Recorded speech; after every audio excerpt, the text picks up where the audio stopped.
Legends of the Gold Coast, Untold Stories. Introduction. The Gold Coast before the name Ghana. Before Ghana was called Ghana, before borders were drawn by strangers, this land was already rich in gold, wisdom, and power. The Gold Coast was not discovered. It was targeted. This book tells the stories history books skipped, the names erased, the voices silenced, and the legends buried under colonial ink. These are not myths.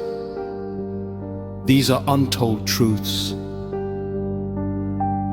The kings who ruled without crowns, before the Europeans arrived with their flags, guns, and paper treaties, power on the Gold Coast did not always sit on a throne. Some of the most influential leaders wore no crowns, ruled no palaces, and signed no documents, yet their word could stop wars, move villages, and change the destiny of entire regions.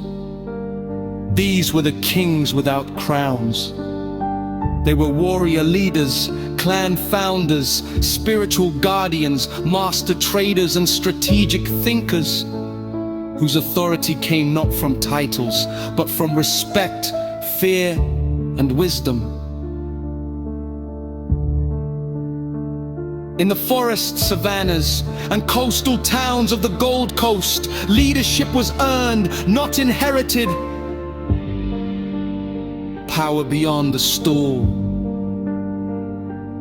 In many societies, the chief's stool symbolized authority, but real power often lived outside the palace. A skilled war commander could become more powerful than the chief himself.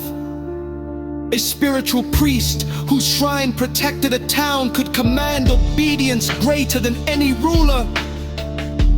A wealthy trader controlling gold routes could influence alliances, marriages, and conflicts. These men, and sometimes women, did not need formal crowns. Their influence flowed from results. When enemies approached, it was not the chief who went to the front lines. It was the uncrowned warrior. When sickness spread or drought came, it was not the palace that people ran to, it was the shrine. The warrior who could not be challenged. Among the Akan people, war leaders known as Asafo commanders held enormous authority. They trained fighters, planned defenses, and decided when blood would be spilled or spared. One such commander, remembered only in oral stories, was said to have never lost a battle. His name is missing from colonial records, yet villagers still whisper his legend. They say no arrow could touch him, no blade could cut him. Before every battle, he would disappear into the forest and return at dawn, silent and focused. When questioned about his power, he gave one answer. Victory is not strength, victory is discipline. Colonial officers dismissed such stories as superstition. But when their expeditions failed repeatedly in the same territories, they learned a quiet truth. Some leaders could not be conquered with gun.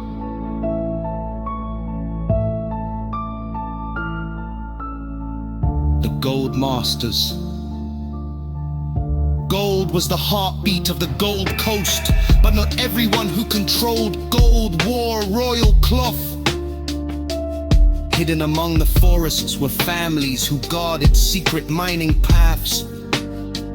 These gold masters decided who could dig, trade, or transport gold and who could not. European traders often believed they were negotiating with chiefs. In reality, they were being tolerated by these unseen power holders.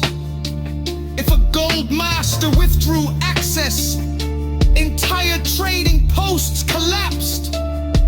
No crown, no palace, yet empires bowed.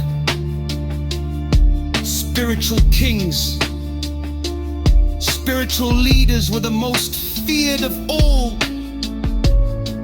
They were not politicians, they did not seek attention, but their power shaped reality itself. Some controlled rain, others protected towns from invasion through rituals passed down for generations. There were priests whose curses were believed to travel faster than messengers.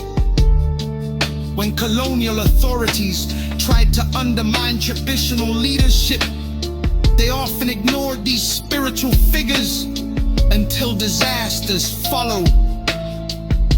Crops failed, soldiers fell sick, horses refused to move. Only then did the colonizers realize they had challenged the wrong kings. Why history erased them? The kings without crowns left few written records.